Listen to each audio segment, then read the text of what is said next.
Hey everybody, this is Aubrey Chavez from Faith Matters. A few years ago, we were invited by some good friends to see a Christmas concert that their kids were participating in. And we were happy to be invited, of course, and we wanted to support our friends and their kids, and so we headed to Salt Lake City expecting a fun night. But when we walked into Abravanel Hall, we knew that something was going on that we didn't understand. The place was buzzing, and it was packed full of people, and there was this tangible excitement in the air. And then we took our seats, and when the lights went down, there were nearly 1,000 musicians that flooded the stage and filled the balconies around us. When the music began, we were hit with this wall of sound that was unlike anything we have ever heard.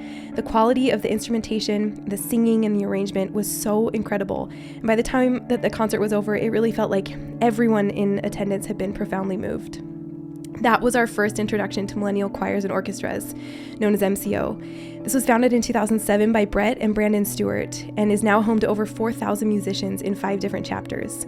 Brett and Brandon are brothers, both with incredible musical resumes. Brett received a doctorate degree in choral conducting with cognate studies in composition from the University of Cincinnati College Conservatory of Music, a master's degree in choral conducting from California State University, Long Beach, and a bachelor's degree in piano performance from BYU. All in all, he's been teaching music for nearly 3 decades and is an accomplished conductor, composer, pianist, and vocalist. Brandon received a bachelor's degree from BYU before going on to receive a master's degree from Juilliard and being invited to complete a doctorate program and teach at Juilliard before choosing instead to join his brother Brett and found MCO. In addition to his talents as a conductor, composer, and vocalist, Brandon has been a second prize winner of the Juilliard Concerto Competition and the first place winner of the MTNA National Collegiate Piano Competition. Brett and Brandon tell the founding story in this episode itself, but here we'll just say that these two have felt guided every step of this journey over the last 15 years, including some difficult moments that have turned into remarkable blessings for the choir and for the audience around the world. We should also mention that there's a new book about the MCO story called Divine Orchestration, and written by our friend Greg Trimble, which you can find on Amazon.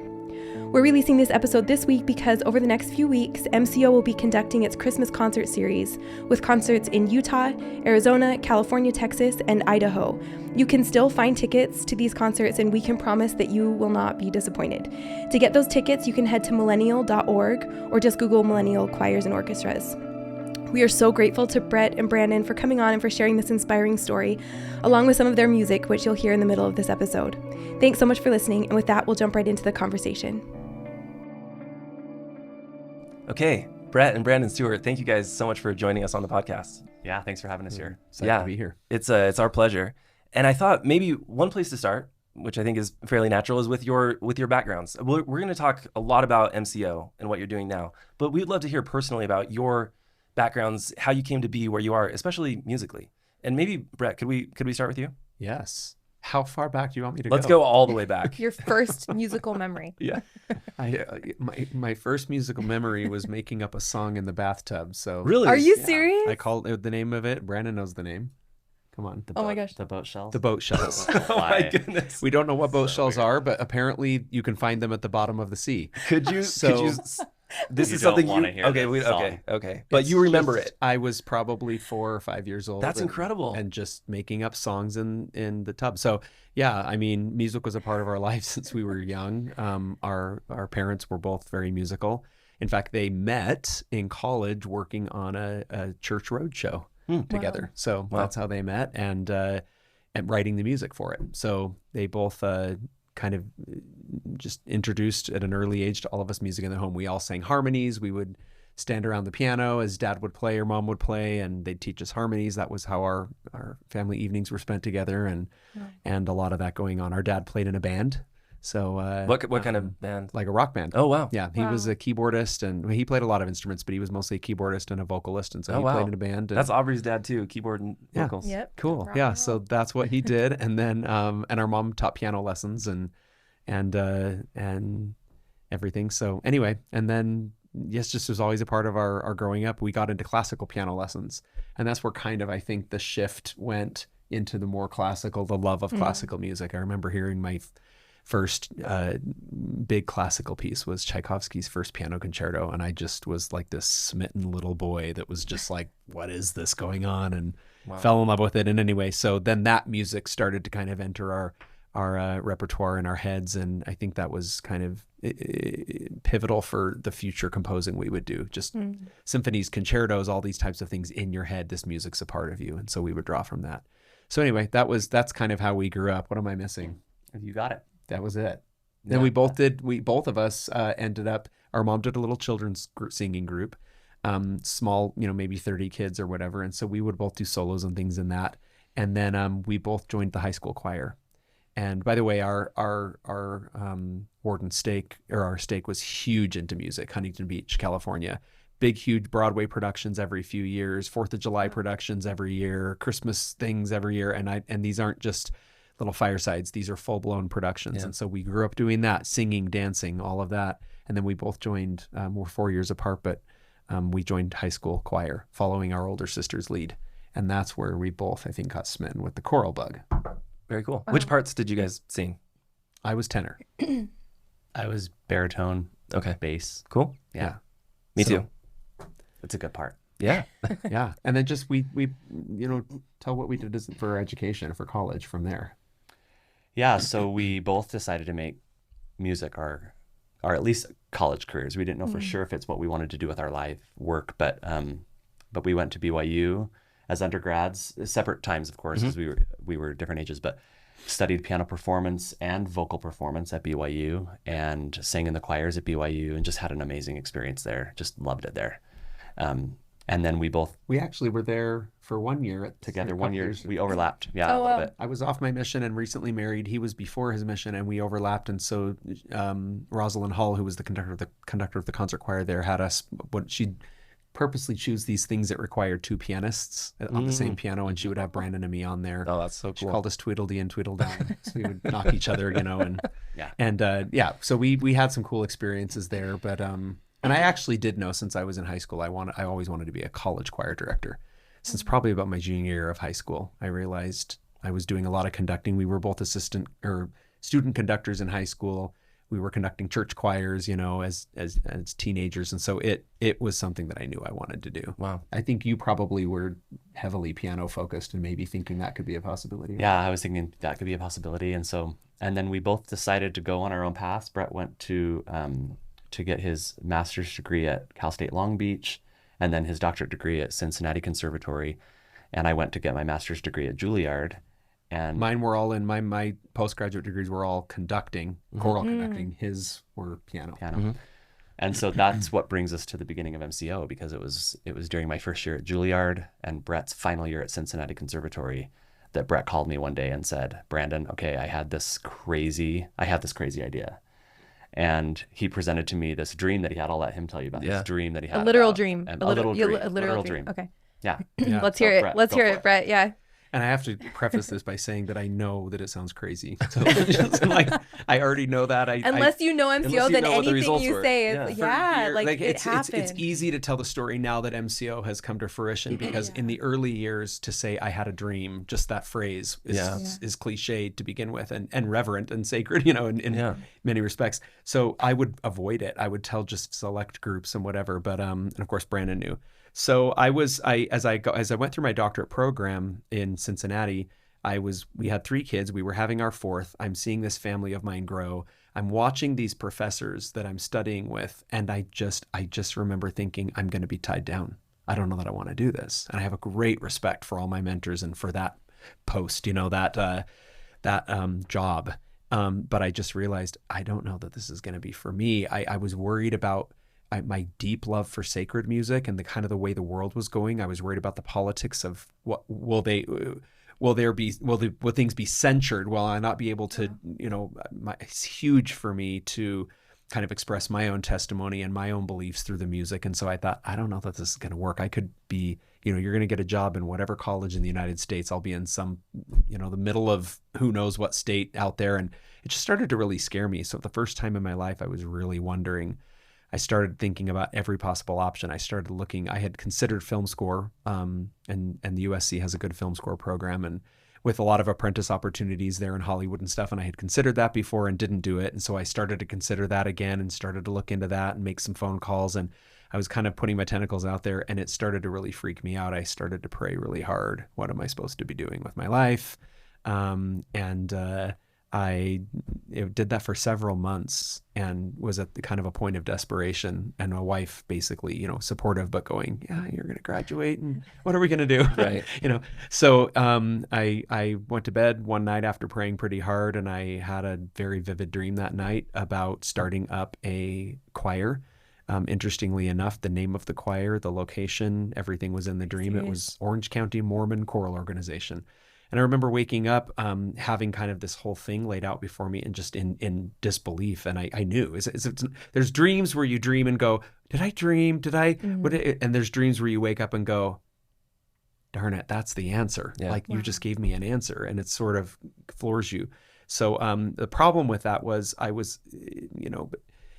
the thought of doing a Mormon choir, in quotes I'm going to put, was abhorrent to me. I'm going to be honest. I thought, there's the Tabernacle Choir, who is amazing and professional and whatever. And I thought to start up some community choir somewhere and try and attach it to that name and do the whole thing, it just was not what I really wanted. Although I had done a lot of studying and even a research paper in my master's on that kind of a topic. So the topic of the Tabernacle Choir. So it was just sort of like I had been prepped for it, but I also didn't have any interest in doing that at a community level like that. But the dream that I had, there was one key element that made it all very different, and that was the youth and the children. And that to kind of envision that in the dream, and that there would be children's choirs, youth choirs, it changed a lot for me. We've always worked a lot with youth and loved youth. We've taught piano since we were kids. I mean, we both taught piano in high school to youth, and we've worked with them, and I had taught high school before my doctorate. So I loved the youth, and I wanted to make a difference there. That's the way the Lord got me, I think. Wow.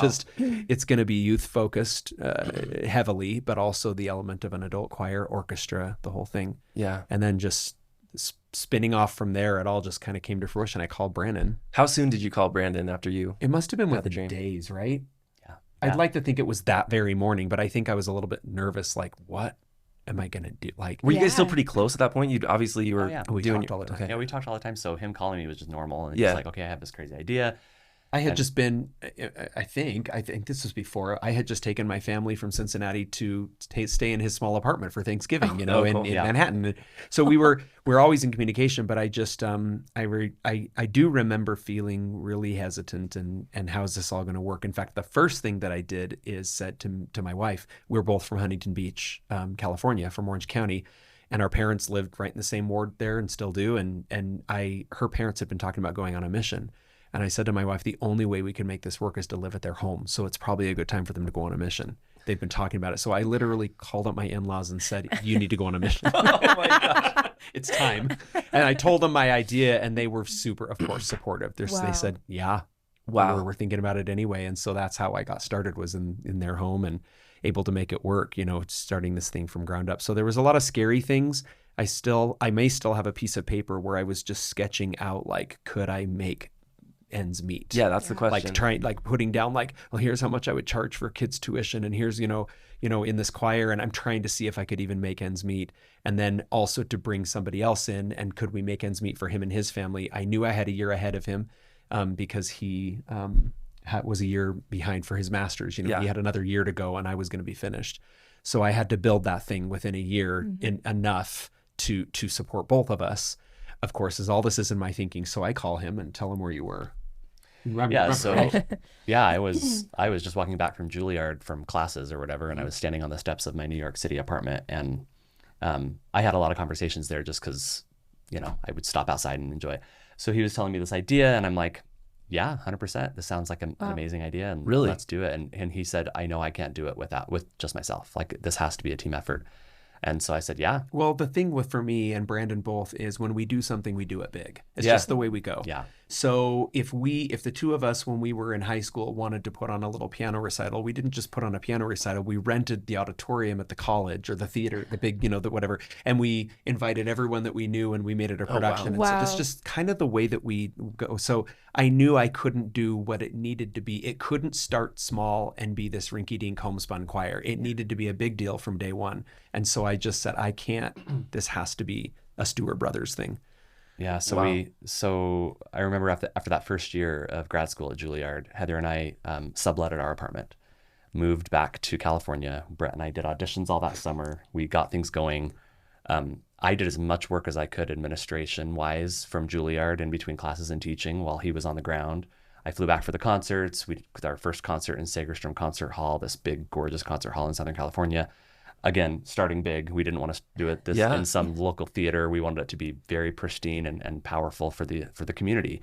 Segerstrom was a brand new concert hall. It had been open for 1 year, and I had happened to sneak in one time when I was there for Christmas break with my wife's family. We were at a Broadway show, and I snuck into the new venue that was off to the side, and it's unbelievable. Yeah. It's just absolutely beautiful. This is like 2007 when this seven, is? yeah, Okay. 7. Okay. And so when I called them, I was on a wing and a prayer that, they would have some space because they never do. And it just so happens they were new enough that they said, sure, and they had no idea who we were. We had never, just a woman there who became kind of an advocate for us. And a friend happened to be the one that answered the phone and worked with us and got us in. And I remember people asking me, my wife said, how are we going to afford this? And I said, I don't know. I just know it has to be there. Yeah, it has to be at a concert. I can't do this at a church. Wow. This has to be at the best concert hall in this community. And we're glad we did, because yeah. it was a powerful concert. And I think it set the standard for the type of excellence we were going for with MCO right from the gate. That's right. So at the end of my Juilliard career, I'm doing my final projects and my final performances, and the faculty's asking, well, why aren't you staying for your doctorate degree? We really want you to be here. And I said, well, I've started an organization with my brother. They're like, what? Yeah. Why? Weren't you even offered a job or I something? was offered there? a teaching job. They're like, stay here. We could whatever. And I remember thinking, no, this is what I want to do. And so, Brett leaving a lot behind. I'm leaving a lot behind, but we look back 15 years later and and the people, the lives that it's blessed, it's been totally worth it. Yeah. Well, and Brett, it sounded like it was a real period of like spiritual sort of striving and questioning for what was the right thing. But Brandon, I'm curious, when he called, was it just like that quick? Just yes? It wasn't even, wasn't a question? I'm curious to know, we've talked about this. What were you thinking? I mean, were you thinking? My first thought was, were you thinking that you were going to be because this guy could have been a concert pianist. Yes. He won't tell you that, but I will. Wasn't that kind of in the cards at any point in your? I didn't think that any of that would be going by the wayside. I remember that very first conversation being very descriptive with Brett and him with me about this has to be different. We have to, and I remember saying, if we're going to do this, it has to be our full-time job. And so we even had people in Orange County, some of these people we knew and loved and had worked with, say to us, don't quit your day jobs. Like, okay, that's great idea, but don't quit your day jobs. And we knew, instinctively we knew this has to be full-time if it's going to be what it's supposed to be. Wow. Yeah. Don't quit your day job, but if I don't make it my day job from the get-go, I won't take it seriously. That totally makes sense. It pushed us to make it a real thing. So you both finished school, your doctorate and your master's. You moved out and you were off to the races. Yeah. Okay, and before we move on, I just feel like this is such an important part. I know that faith is such a huge part of this project to you, that like you were, and it's something that you really feel in the concert. Like these people are singing their faith, and it's like an energy that you absorb while you're sitting in the audience. And so I want to just like hear more about this moment, because I think for you, Brett, like it makes sense. This was, you really had like almost an intervention. Like, here's your answer, and this is what you are meant to be doing. And I think everyone wants that kind of direction in their life. Like when you get to a crossroads that you're given a literal dream or a vision or a voice, like something that is so black and white, you know exactly what you're meant to do with your talents. So I want to hear, Brandon, like how did you decide? Like for you, was it energy just moving in that way and it felt like something that you wanted to do and that's how you recognize the Spirit? Or like, did you have anything that felt like direction from God? Yeah. So I first of all trusted my brother. And so him coming to me with this, I didn't think he was crazy. I mean, I knew he didn't call me regularly with dreams he's had. Yeah. So this was a new. I had another dream. Seriously, Brett? Again? So it was 7 years of bumper crops. Oh my gosh. So I took it seriously. That was the first thing. I trusted him. I took it seriously. And I knew he had worked so hard through all his schooling. I knew his trajectory. For him to walk away from that path was a very serious step for him. So as he described it to me, I just felt the power of it. I mean, I knew the need immediately. When he talked about the youth, I was like, 100%. This is a void in not just the Orange County, California community, but in communities all over. Although we were really only focused on Orange County, the thought of expanding didn't cross our minds. It was... But I think more importantly, what appealed to me on a spiritual level was the spiritual nature of what we would be doing, not just another choir or orchestra, but this would be focused on our Savior and focused on building faith, like what you talked about, Aubrey. And so I feel that really was what helped me. And I didn't feel like I would be sacrificing. I mean, yeah, I'd be walking away from Juilliard, I'd be walking away from a doctorate degree, but I felt so much peace about it. Just like that, the Lord will take care of it. And he has. And every step along the way, we've had greater opportunities for the expression of our gifts and talents that God has given us than we ever would have in the field of academia or other elements. We've been very free to express and to praise God, which has been a huge blessing. I love the way you asked that question too, because you've pointed out that one of the ways that we can get revelation or inspiration or whatever you want to call it is through a dream or, these very just knock you over ways. And you're asking him, how did you know? And the way that I hear you describing it is it fit like a glove. You heard something and I've actually felt this way much of my life. Most of my life hasn't been through these kinds of dreams. It's been where you hear something and it's truth.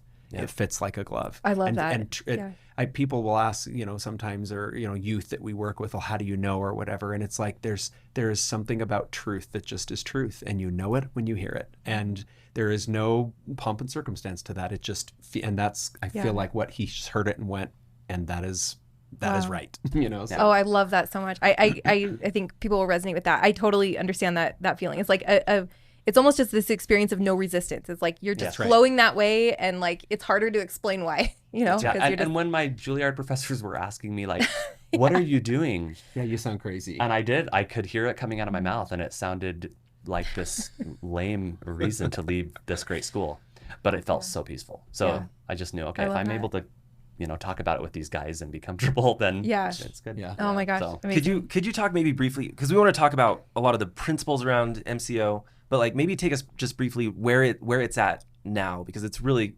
quite remarkable. Thank you. Yeah. So we are now millennial choirs and orchestras. No longer always Orange MCO County. Though. Yes, always MCO. Always was MCO. We kept the MCO, and that's actually what people took out the word Mormon. They refer to it, right? Yeah. Took out the word Mormon. It's millennial choirs, and a huge element of that change, a decade ago, was we wanted to include and make sure that people in the community of other faiths felt included. And that's been a huge element of millennial choirs and orchestras, is people of all faiths or no faith at all who just love music and love the feeling they get when they participate. So that is where we're at now in 5 states across the West. We have 7 locales in 5 states. We have 7 conductors. So it went California in 2007, Arizona in 2009, Dallas and Utah in 2013, Treasure Valley in Boise, Idaho in 2000, what was it, 15 maybe? And then, and now we've opened another one in Austin, another one in Texas, and another one in Utah, up in the Davis County area. Okay. And these groups range in size from... So each group is basically structured the same way, with about 4 youth ensembles and a from 4 years old to high school. And a grand chorus of professional adults, and then a symphony orchestra, and we perform in the greatest concert halls in the country. And then we tour. We've toured to Carnegie Hall. We've toured to Washington, D.C. and performed in the Strathmore Music Center. And so a typical season now has about 4,000 plus participants throughout those 7 Wow. That's amazing. And so when we combine for tours, that's a fun logistic. Yeah, it's crazy. It's so great. In Carnegie Hall, one of the most memorable experiences we had so many participants that year going to New York. And this is probably, if people don't participate or know someone who participates, they probably have heard this story and are maybe now just connecting the dots that this is you. Yeah. Yes. So we were there in the summer of 2019.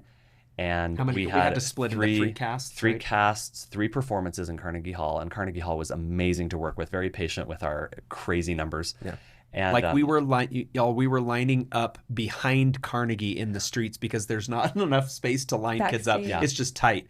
And so kids are lined up against the brick wall, waiting to go in through the backstage doors, and it was awesome. I'll just say, as an audience member, so our listeners can get a feel, like it's not like seeing a normal choir where the choir is just on the stage and they are filling in everywhere. In order to, We call in it order to everywhere. we affectionately call it cockroaches. Yeah. It's just whatever Wherever coming there's a from spot, everywhere yeah. in the hall, and it's It is it's an surround amazing- sound. it's- Yeah. It is. Yeah. And Carnegie, we blocked out the entire first balcony level and filled it with Wow. singers. So it was just, you're surrounded by angels of youth. It was really powerful. So we did a Friday evening performance, we did a Saturday afternoon performance, and we were in rehearsal for the Saturday evening performance, and the lights went out. And we just thought, okay, we'll just keep going. So the emergency lights were on, and Brett keeps rehearsing, and then we In fact, now that I know what happened, it's so funny the way I was just kind of minorly irritated. Like they're like, "Well, the lights went." I'm like, "Keep playing, please. We're in a rehearsal." You know, like, excuse me, could we focus? Because we were on a time crunch, and the audience was starting to We line didn't up know what outside, happened. Yeah. you know, Oh, ready to wow. come It was that inside. close. Yeah, it was that close. And so then we start hearing this kind of like franticness going on side stage, and we're like, what is going on? And finally the stage manager comes out and he says, you've got to clear the stage. There's been a blackout. I start getting text messages from my New York friends that are like, did you experience the blackout? And I know they live way up on the Upper West Side, and I'm like, this is done. So I knew it right then. I'm like, this is a huge blackout. So the famous 2019 blackout that hadn't happened in how many years? Like 30? I've never even And it heard of. happened. Yeah. And so it happened right then. And so we had to evacuate the stage, and we had to we texted all of our parents across New York City who were there to come and help shield all these kids who were going to have to now stand in lines outside in sweaty, hot New York City. And On so the streets. On the streets, lined up, and we're on 56th Street, and all these audience members and thousands of participants, and we're just sitting there waiting for the lights to go back on, and they don't.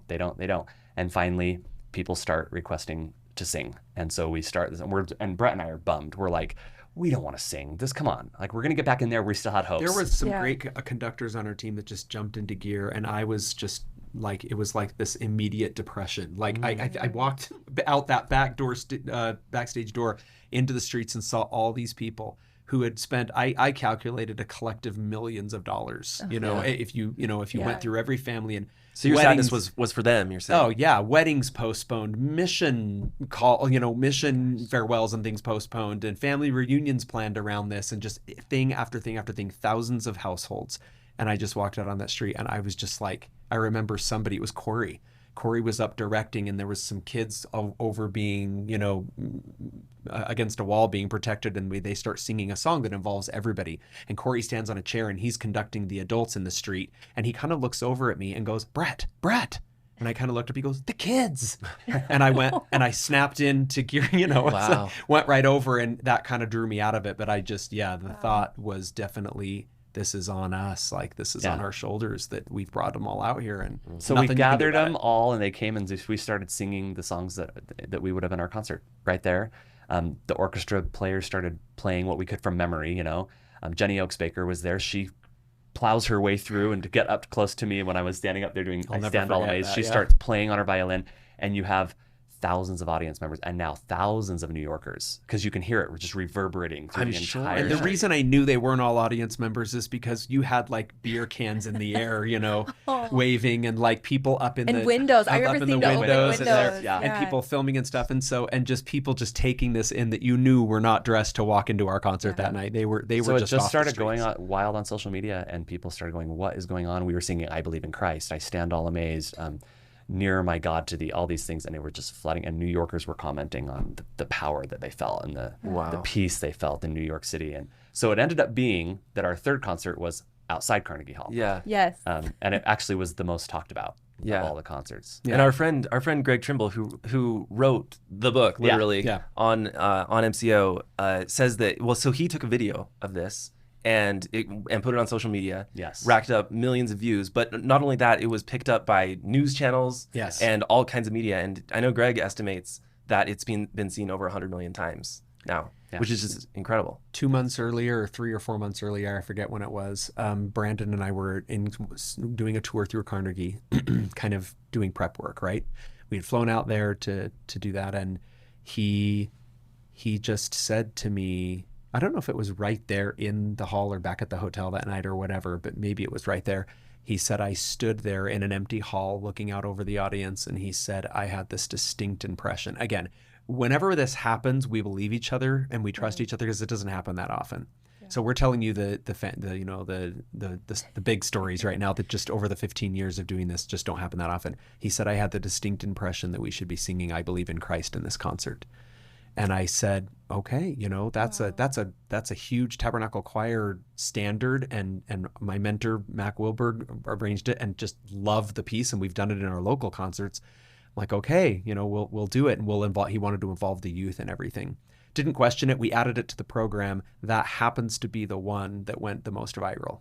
That song, the singing of that, was millions and millions of views. I don't know if that's the exact one he got, but it was. I think that is the one. And nobody knew that story at that time. I think he wrote about it in the book, but nobody knew that would be the one. And so I thought of all the messages that we would want to get out there, that we believe in Christ, right? We talk of Christ, we preach of Christ, we sing of Christ.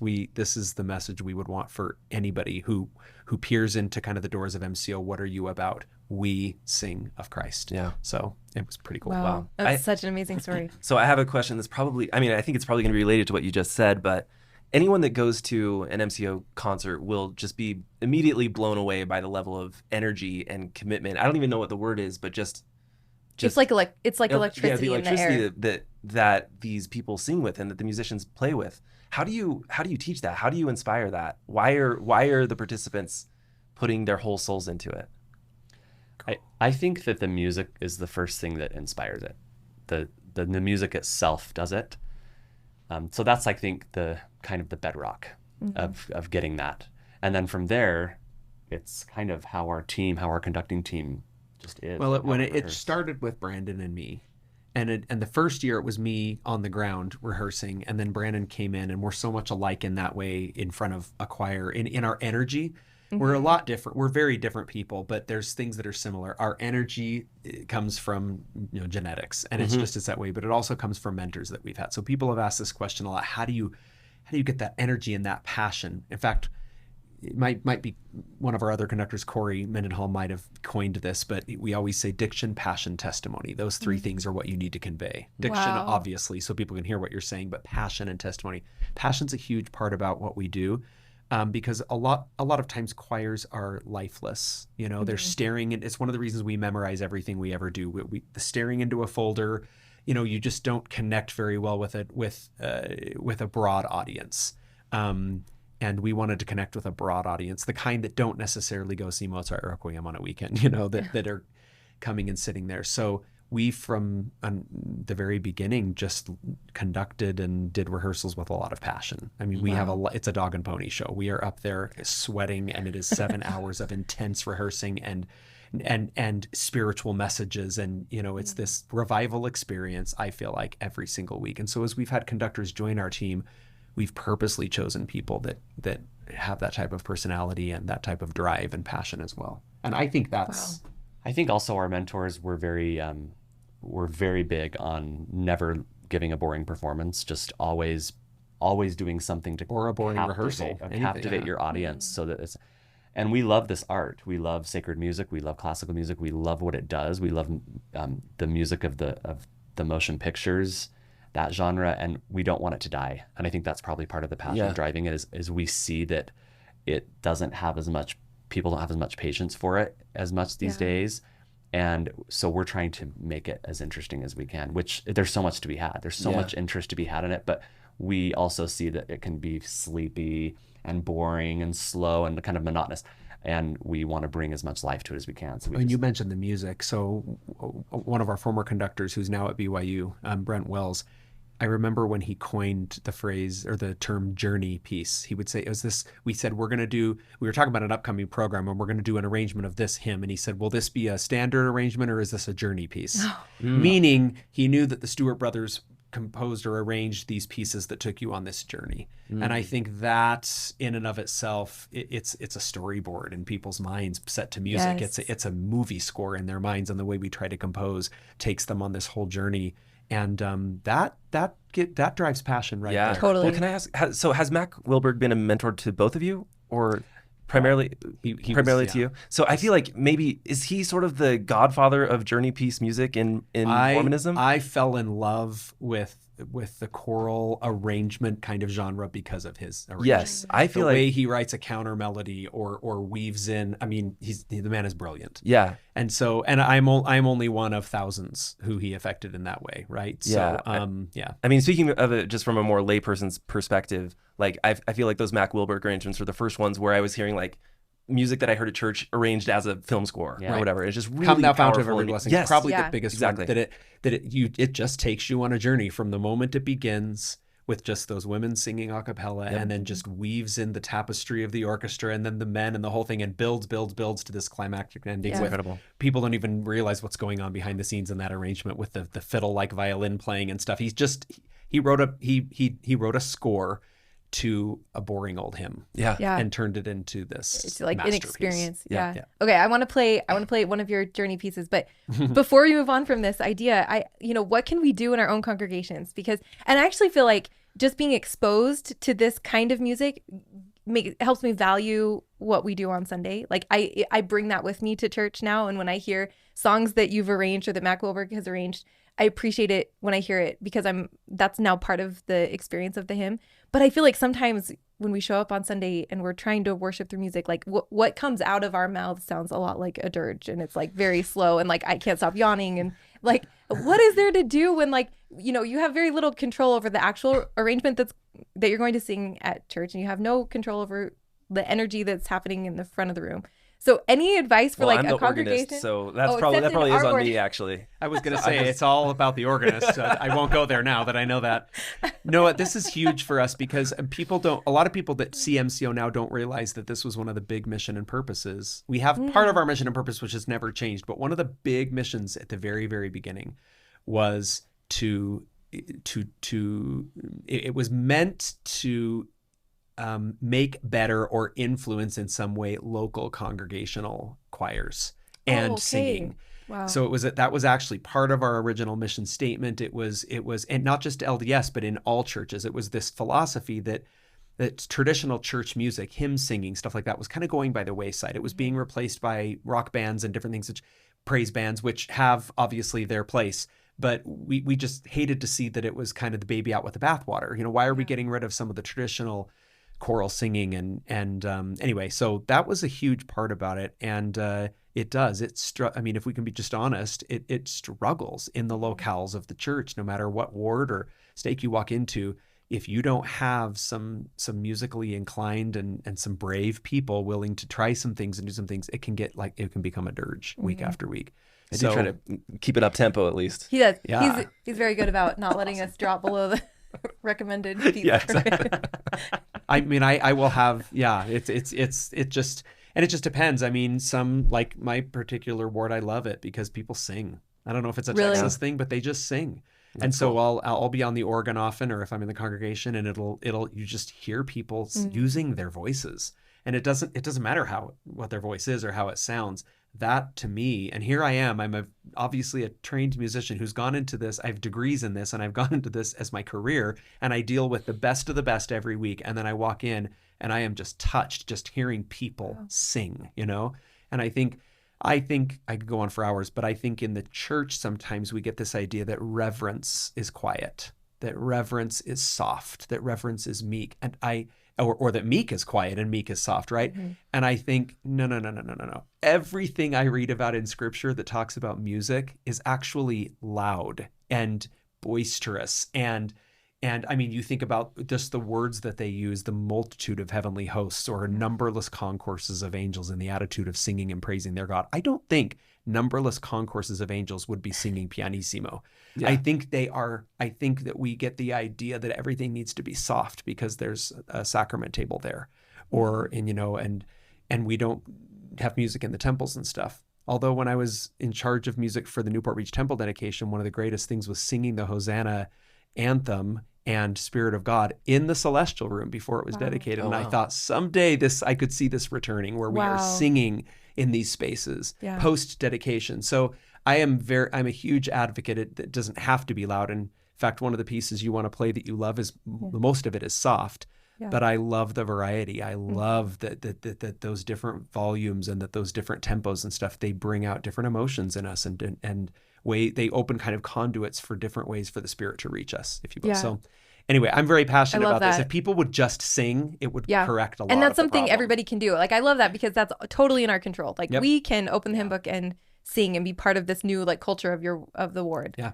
Yeah. I remember my first week attending the Manhattan First Ward when I went to Juilliard for the very first time. We go not to even church. fair. That was amazing. We go not to even church fair. and I was blown away, but not only by the pipe organ that sits in that chapel, but by the members of the church there. And there are Really? so many visitors there, but when you go and you sit there in the Manhattan Ward, everybody sings. They sing with the passion and love for the Savior that they have in their hearts, and they show it in their voices. And I'm not talking about trained singers, I'm just any singer. Mm-hmm. And in fact, in the Relief Society newsletter that came to my wife that week, they're like, welcome to all of our new members. If you haven't noticed, bullet number 1 was, if you haven't noticed, we sing in the Wow. Manhattan First Ward. It was the first item of business. Like, when you come to our ward, sing. That's how And we so worship. I think you're right, Aubrey. It's an expectation. I think a lot of church leaders have a lot more power and influence on this topic than they realize, like encouraging your congregations to actually sing. Yeah. And in be a most huge other difference. churches I know of, and moving to Texas 8 years ago, I realized this and able to attend different, friends' baptisms or whatever in these other churches, you go and they stand every time they sing. If you are singing, you are standing. Really? So their music pastor or their praise band or whatever, as soon as that music starts, the audience, the I noticed that on the congregation Queen's rises. funeral. They stand at every time Everybody they sing, stands to standing. sing, and it's just not a tradition. It's not a doctrinal thing. It's just it's actually a scientific thing. If you get your body up, you're going to be more engaged. So I love that. I would encourage all priesthood leaders, anytime you have a congregational hymn, that's a place in our handbook that says that there's that option. Get the congregation on their feet Wow. to sing. Makes a difference. Makes a big difference. Oh my gosh. Not to stretch even, just like to stand up and sing. And Or stretch. We can all use a stretch. We could use that. Yeah, you can use a stretch. And because we're amongst organists here that are playing because I play for my congregation, you play Oh, great. for yours. Oh, perfect. You don't be afraid to put the volume all the way up to that. I mean, they wow. don't set those organs very loud, and Yeah. so I put mine at full and that volume. really sets the It does. note. The first Yeah. time I did that in our ward, there were some giggles at first, and now they expect it. And Wow. they sing. The difference is amazing. They sing. Wow. They're- That's really a great cool. idea. And I'll say too, we had a ward chorister for a lot of years that was conducting the music and sacrament meeting, who was a member of MCO, and no one got up there and projected more than him. Shout out Ken. And it did. Yeah. That's cool. Yeah. It helped.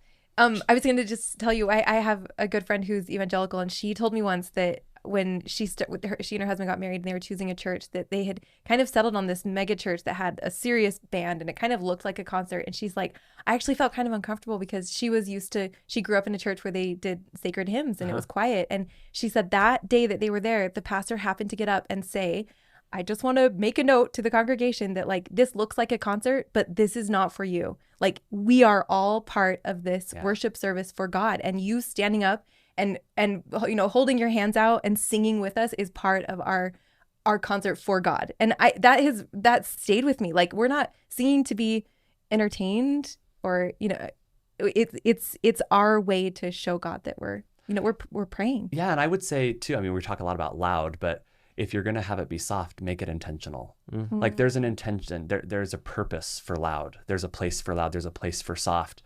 There can be some of the most powerful moments we can have are those soft verses of the sacrament hymns.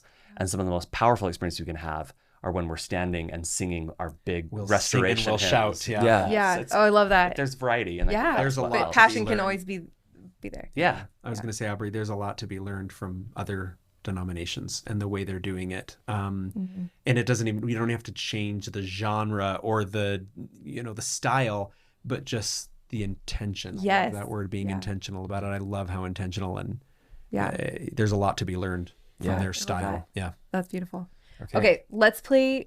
we play it? Yeah. I do there's a wonder clip. if you want to prep it with anything like the story behind it before they listen. Please, yeah. Yeah, Yes, Would that'd be that great. Sure. Let's do that. Because this is a journey piece, Be Still My Soul. I knew that I don't know why we decided to do Be Still My Soul, but it was on my It was list. your of, brainchild. I wanted to do it, but I also knew, okay, this is one of the most famous hymns in Ever. right?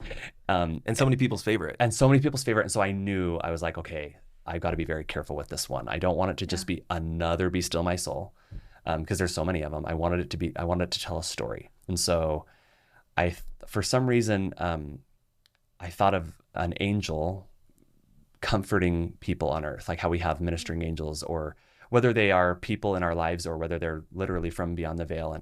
And so my vision of this was to have the voice of an angel begin the whole story, and then the people on earth, which the men come in singing Be Still My Soul, talking about the struggle of life and pleading to the Lord. And then that angel's voice returns throughout the piece to comfort us is really what it is. And then the whole purpose is coming to that big moment in the middle, and those powerful words of that final verse, and then it ends kind of with that angel ascending back into heaven. And so you'll hear her voice kind of disappear. And I feel like the piece ends a little bit, not unsettled, but just less settled. It's not a big ending. It's it's intentionally soft, like what we were talking about before, to let that thought of the angel just leave earth. So that's kind of the inspiration behind it. I dedicated it. I actually dedicated it to my wife. And I wrote the solo for my wife's sister, her name's Hillary Haney, and you'll hear Hillary singing the solo on the album. And I wrote it for her voice because her voice was the angel voice I wanted to be heard. It was just the perfect sound in my ear. So it's beautiful. Okay. Yeah. Wow. Okay. That's perfect. That's great.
So and maybe I don't know where we'll stick this in, but you hear her voice. That's very clear, angel. I've always felt like, I feel like what comes to mind like involuntarily is this idea of her like gathering angels. Like it just feels like you can like feel this.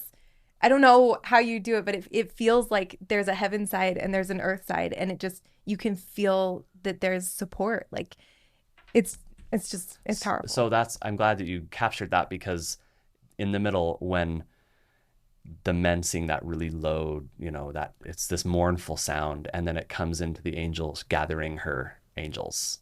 And so that's kind of the visual in my mind, is the angels descending and just surrounding multiple angels. Yeah, So it almost like sounds like a call, like she's calling. Yeah. that's the goal. Oh my gosh, it's so beautiful. Thank you so much. And I just feel like this is such a good example. It's just the smallest taste, and there's such a variety in all of the arrangements that you do, but this feels like a really good It's a journey piece. sample. Yeah, Yes, of just like the how journey pieces. unique it is. Yeah. And like how just electrifying it is. Like it really is an experience. Like each song feels like an experience. How much of the music are the two of you combined arranging at this point? Yeah, so I was actually going to just talk about that. Yeah. So whenever we do a piece, we A lot. we bounce off each other a lot, because Okay. when we know that when any composer gets stuck in their own world, it's like when you hear your voice on an answering machine or on a recording, you're like, that's how I sound. Yeah. You get stuck in this vortex, and you need someone outside of you to go, do you realize this is how that's sounding? Do you realize you're actually copying yourself from a previous arrangement? Do you realize you're actually grabbing from this composer? Or So tell them what happened on Be Still My Soul. So The Be first Still My round, Soul. You sent it to me. Do you remember that one? Yeah, from what I remember, I had composed it and hadn't changed enough. Like it was just very standard, the verse. And Brett's like, why are you staying with the same harmonies and the same? And I told him, I don't want it to be unfamiliar to people. I don't want people to be disrupted by what they're familiar with. And he goes, no, go for what you're going for. Well, we're brutally honest with each other, because we can be. I think I said something like, I'm bored out of my mind. Like, you have to do something. And this is exactly what he didn't want to do, but he was kind of... I was hesitant to break out of the So mold. I think what I said was, go all the way and then send it to me, and I'll tell you if I think as a listener it's too much. And it was what it was. So what it is. that was beautiful. relationship is always, so when he sends me something, I'll be like, okay, that ending didn't work for me, or Brett will say that beginning didn't work for me. And so we just are very honest with each other, and it bugs us sometimes because we put so much work into it. No, it's not, you know? because we don't believe each other. It's because you don't want to do more work. You don't want to do more work. And you have to go back and scratch. Okay, so much. the worst is when you hear, okay, so I listened to it, and there's this part, and you're like, oh no. I really like it, but no, but it's good, because at the end we're always very grateful, because we know we do our best work when we also rely heavily on our sister Christy. She's got a brilliant ear, and so we'll go to Christy a lot of times, get like, what's your opinion? So having people you trust that can be honest with you, I think, is an important part of the composing process. We don't believe in this whole, I put it on paper and so therefore it's art and don't touch it. Yeah. We don't subscribe to that. No, not at all. Something that we've talked about a lot with different guests is the way that creativity connects you to God. And I don't think we've actually ever talked to musicians. So I'm curious if you've found that to be a real doorway to connection for you both. Well, our favorite quote, one of them, is Bruce R. McConkie, who said that music is part of the language of the gods. So I believe that in many art forms, actually. But creativity and art and music is literally, I think they call it the universal language, because it's really, in my opinion, the language of deity.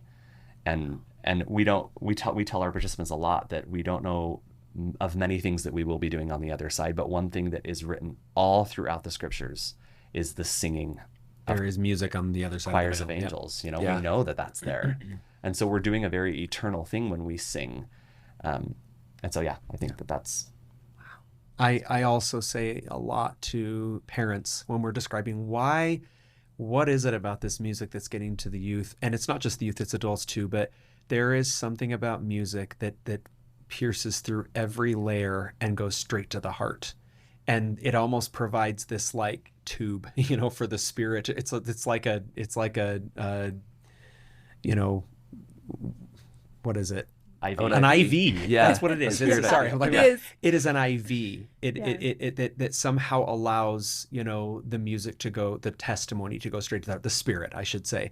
I feel like when music is involved, all of a sudden the spirit just, it opens up this pathway for it to go straight to the heart. And so you see that in these kids who are dealing with really difficult things and who, you know, the world is just on the attack, right?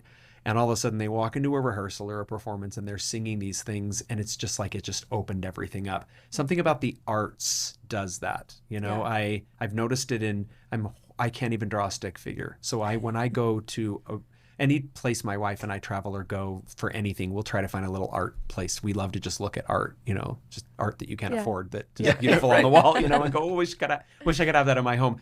I just, it speaks to me. There's something about that art form and using those creative powers that I think just opens this line for the spirit to just That's right. connect with you more easily. I wanted to share, if it's okay, this incredible quote by Keith and Christian Getty, who are very well-known Christian songwriters and hymn writers.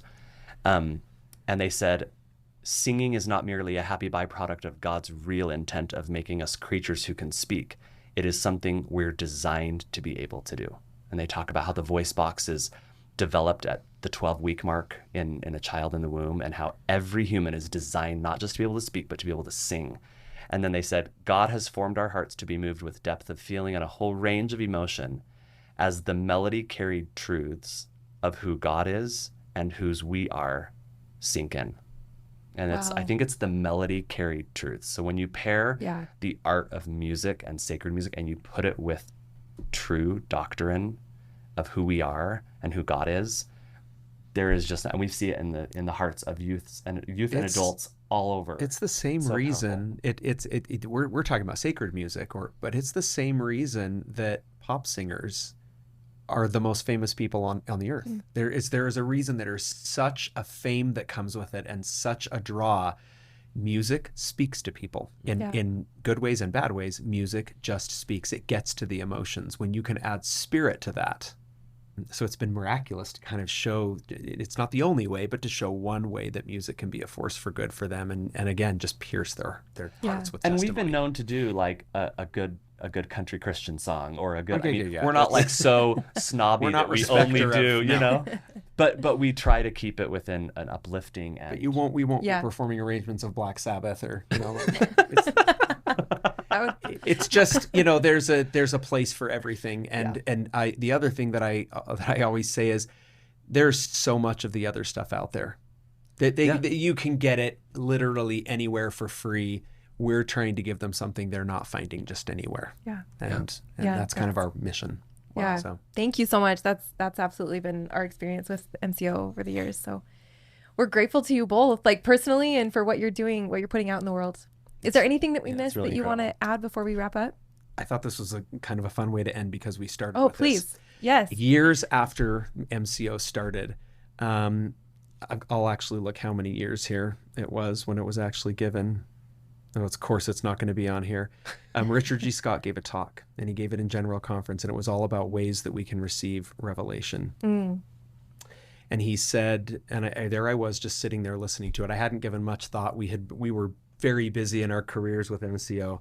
He said, revelation can also be given in a dream when there is an almost imperceptible transition from sleep to wakefulness. If you strive to capture the content immediately, you can record great detail, but otherwise it fades rapidly. Inspired communication in the night is generally accompanied by a sacred feeling for the entire experience.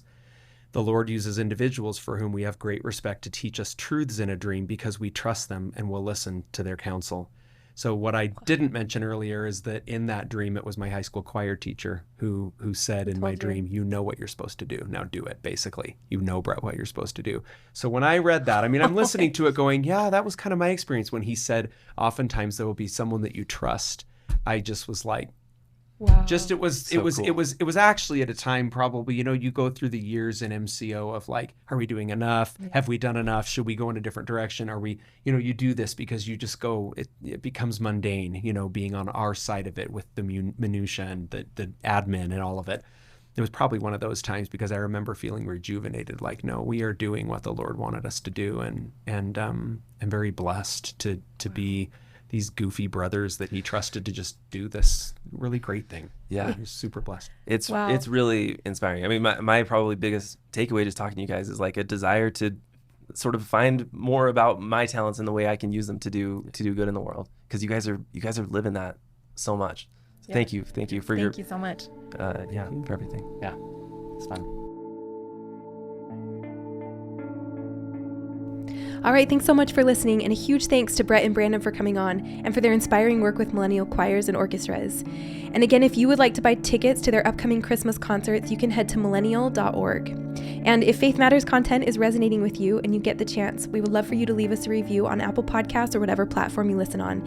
We read all of the reviews and it really helps us to get the word out about Faith Matters, and we appreciate the support. Thanks as always for listening, and remember you can check out more at faithmatters.org.